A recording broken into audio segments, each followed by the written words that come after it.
Turabaye muri waca nk'amaramutse bene namwe mose herereye nije urakoze tudasanga kuri Kiyago ca West TV. Ewan first of all, chanda like, s'abonner, partage, commentaire kugira ngo dushishikare kubazanira ibiganiro biri ku mwanya, ibiganiro biri update nko twamaze bivuga. So, uno musi rero turi n'ibyishimo ntangiye byo kubabona muri Kiyago ca West TV. Wowe utari subscribing ni subscribing kugira ngo uje mu muryango w'abakunzi ba Kiyago ca West TV.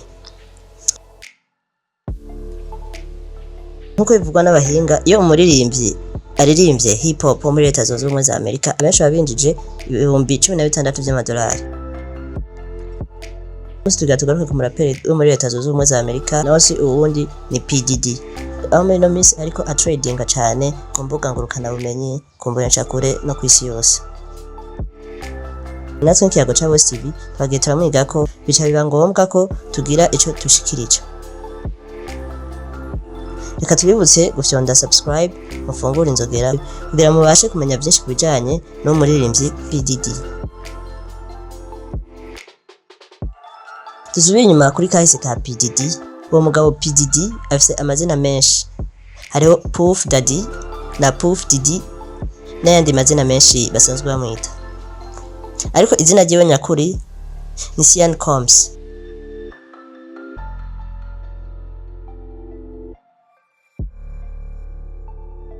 Uyu PDD yavutse itariki 4 z'ukwa 11 1969 muri Harlem in New York.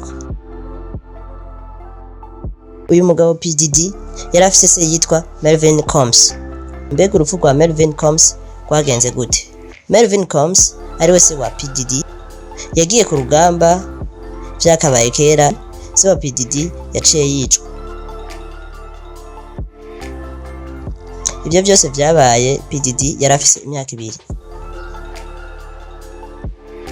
Uko PDD abaza nyina ati mbega papa we bari hehe?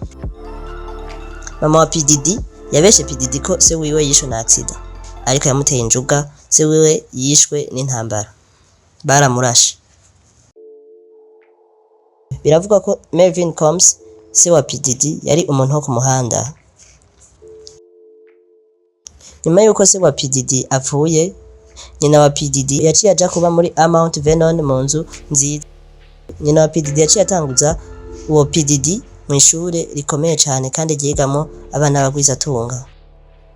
Uwo PDD biravuga ko yari umwana aciye ubwenge. Nyuma yo kurangiza secondaire, uyo PDD yaciye ahabwa bourse yo kuja kwiga muri Harvard University. Iryo shure ni rimwe mu mashuri meza cyane kandi y'akarorero ku isi yose. Uwo PDD rero ubwo yashika muri Harvard University yaciye atangura gutegura ibirori aririmba, kandi biravuga ko yari umwana mwiza aciye n'ubwenge. Mu myaka y'igihumbi 1990 PDD yaciye atangura career musicale yiwe ya hip hop, ariko ataratangura yari umuproducer w'umuziki. Iyo nyuma yaho PDD yaciye atanguza label y'umuziki yitwa Bad Boy Records. Mu 1997 niho PDD yatangura gusohora album yiwe ya mbere yitwa No Way Out, aho yatumye amenyekana muri career y'umuziki wa hip hop wiwe. Uyu PDD rero yarakoze ibyiza nko gufasha abahanzi kuzamura abirabure bari muri Leta Zunze Ubumwe za Amerika. Ariko uyu PDD ntiyari intungane kuko ibikorwa yakora bigereranywa n'ivya R. Kelly. Uwo R. Kelly n'umuntu ki? Uwo R. Kelly yakoze ibi byinshi harimo gusambanya umwana w'imyaka 12. Bikaba ari bimwe bisa n'ivyo PDD asa n'uriko yagirizwa muri no minsi. Dusubiye inyuma cyane uko PDD yateye imbere mu muziki. PDD yari afise inshuti yiwe yarabira ko nk'icitegererezo muri quartier, nawe se ubundi ni Hefty. PDD avuye ku ishuri ahejeje umwaka wiwe wa mbere muri Harvard University. Uyu Hefty yagiye guhura na PDD kandi abona PDD ko afise career nziza mu muziki. Uyu Hefty yabonye PDD ari icamamare, acamubwira ko yomujana mu bandi bahanzi bari muri label yitwa After On Records. Iyo label ikaba yatwarwa n'uwitwa Andrew Harrell.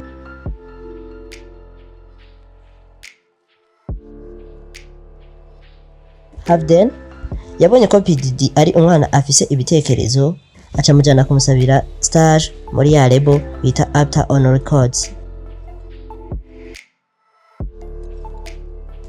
PDD aca baza mama wiwe ko yohavura aja muri iyo label kugira ngo ashobore kuronka n'amafaranga. Mama wiwe aca mubwira ko bitokunda agomberwa kumanza kwiga.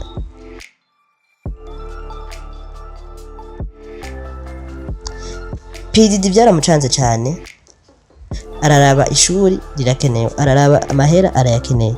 PDD aca afata umwanzuro wo kubikorera rimwe byose. Haciye iminsi mikeyi, PDD yaciye ahabwa akazi ko kuba vice president w'iyo label. PDD ntibyari byoroshe ko abikorana byose ku myaka yiwe 20 gusa. Bamwe muri mwebwe mudukurikirana muri yumva ati mbega nigiki catumye PDD afata ingeso y'ubutinganyi.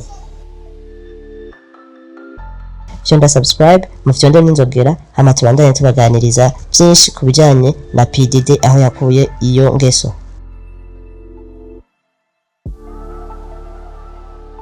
Uwo PDD mwumva akironka amahirwe yo gukorera muri label yitwa Uptown on Records. Umuyobozi wiwe Andre Harrell yari umutinganyi kuko akenshi PDD yarabona uwo mugabo azana abandi bagabo bakinjira mu vyumba agatanga amahera iyo bahejeje ako kazi. Ikindi naco yakunda kuraba PDD yarabona uwo mugabo ahohotera abana bato cyane.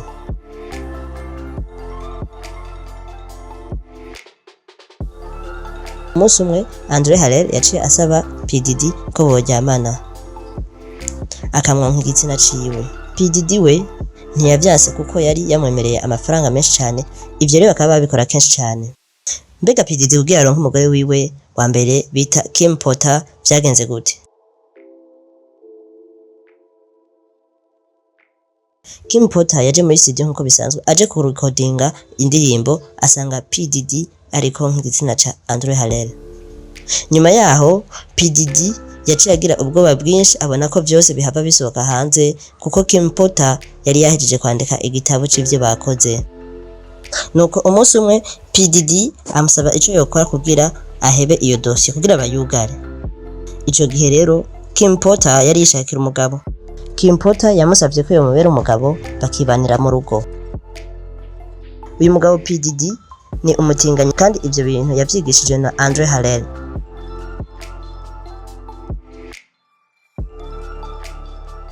Ubwo yagiye afasha abantu nka Justin Bieber, Chris Brown, ntabwo yabafasha uko. Byasaba ikiguzi. Ikiguzi naco cari ico gukora ubutinganyi. Rero iyo ubonye abantu nka Chris Brown, Justin Bieber n'abandi benshi bariko baramamara muri Leta Zunze Ubumwe za Amerika, ukumva ngo ni PDD yabafashije, ntabwo yabafashije ku busa.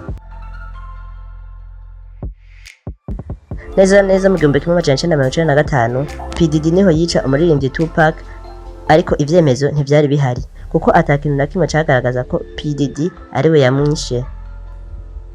Byaravugwa ariko nta cyemezo cyari gihari. None byose byatanguye gute?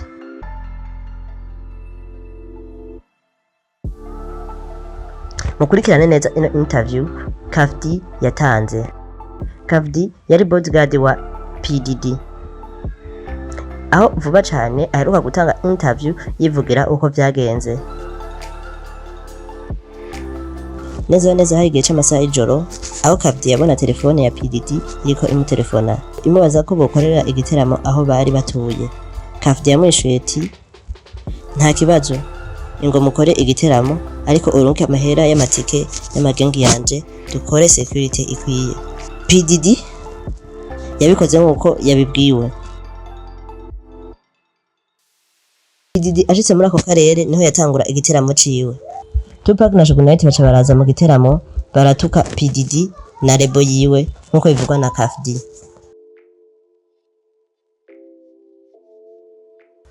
PDD yarasebye cyane ku rwego ruteye ubwoba, aramaramara bimwe biteye ubwoba, abantu bose barabibona, abantu bose bahita mbere barababara cyane babonye ukungene bamusebeje, babona ko ari ugukoroka. Benshi bace bidezabona subscribinga.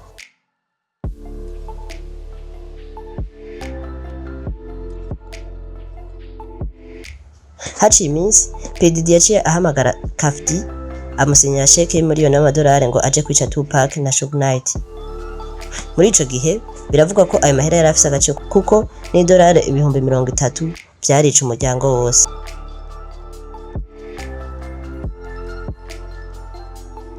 Ivyo rero vyatumye Kafdi adahengeshanya gutora ayo mahera atanu ubwoba. Haheze iminsi Kafdi yaciye akora ico gikorwa yari yahawe, arasa Tupac na Suge Knight. Ariko Tupac bamushikanye mu bitaro, barakoze operation zose zishoboka ntiyarokoka, haca harokoka Suge Knight wenyene. Mbega vyabandanije gute? Nkuko bivugwa na Kafdi muri no interview, yavuze ati ni jewe nishe Tupac ariko sinarose amafaranga yari yanyemereye. He's claiming that Puffy offered him $1 million. Kuko iyo ndayaronka naje aya mafaranga yarampinduriye ubuzima.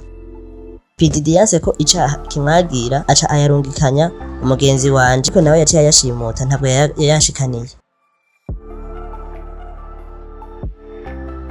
He's claiming that Puffy yaciye arangiza avuga ko arico gituma ashize ino interview hanze abantu bose babone ukuri ko wanje na P Diddy.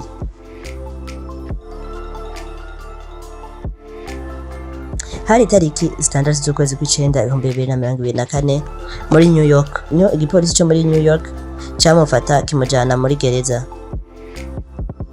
Mbega P Diddy ni ivyaha bimwagiye.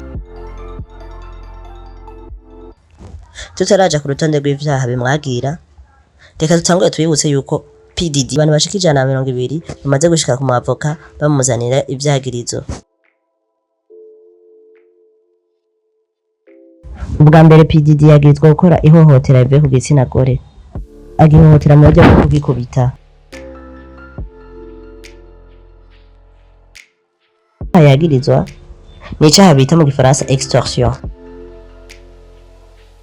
bisigura kwiba abanyagihugu ubiba utwabo canke amafaranga ukoresheje uburyo bw'inguvu. Ico ni kimwe mu vyaha bagirije R. Kelly aho bamuciriye imyaka 30. Ikindi ca P Diddy bamwagiriza ni guha ibiyovyabwenge abakobwa akaca abasambanya.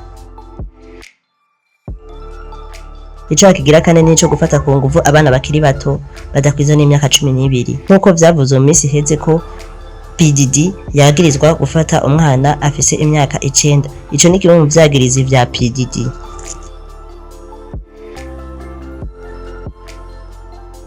Icaha kigira gatanu nico gukanga abantu kuko afise igihagararo gihambaye.